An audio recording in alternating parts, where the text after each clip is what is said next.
Breaking news है नौ देरो खां वास शेयर कंदासी अगूड़े सदर आसिफ अली ज़रदारी हेलीकॉप्टर ज़रिए नौ देरो पहुंची वियो। ब्रेकिंग न्यूज़ असां शेयर कंदासीं। अगूड़ो सदर आसिफ अली ज़रदारी नए देरे पहुंची वियो आहे।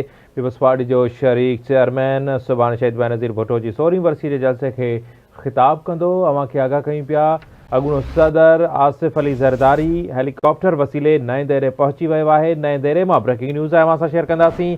अगूड़ो सदर ऐं पीपल्स पार्टी जो को चेयरमैन आसिफ अली ज़रदारी हेलीकॉप्टर वसीले नए देरे पहुंची वियो आहे।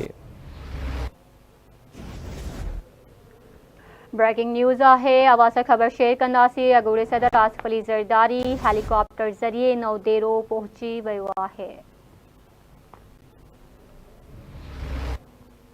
जे नाज़रीन असां जॉइन किया है। ब्रेकिंग न्यूज़ असां शेयर कंदासीं। अगूड़ो सदर आसिफ अली ज़रदारी नए देरे पहुंची वियो आहे। अवां खे ॿुधाईंदा हलूं सुभाणे अगूणी वज़ीर आज़म शहीद राणी मोहतरमा बेनज़ीर भुट्टो जी 16वीं वरसी के मौके ते जलसो रिथियल आहे। जलसे के ख़िताब करण जे लाइ अगूणो सदर आसिफ अली ज़रदारी नए देरे पहुंची वियो आहे।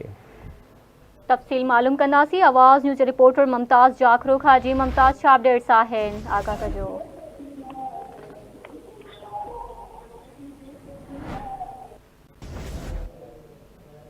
जी नाज़रीन, राब्तो न थी सघियो आहे। आवाज़ ख़बर शेयर कंदासीं। नौ देरो खां अगूड़ो सदर आसिफ अली ज़रदारी हेलीकॉप्टर ज़रिए नौ देरो पहुंची वियो आहे। ब्रेकिंग न्यूज़ है आवाज़ शेयर कंदासीं। पीपी जो शरीक चेयरमैन सुभाणे शहीद बेनज़ीर भुट्टो जी 16वीं वरसी जे जलसे खे ख़िताब कंदो। जी शाह, असांजो राब्तो थी वियो आहे। मुमताज़ जाखरो असां सां लाइन ते मौजूद आहे। मुमताज़, कहिड़ा तफ़सील आहिनि, आगाह कजो। आसिफ अली ज़रदारी नौंदरो हाउस पहुंची वियो आहे। अगूणो सदर आसिफ अली ज़रदारी सफ़र खां ख़ुसूसी हेलीकॉप्टर ज़रिए नौंदरो हाउस पहुतो।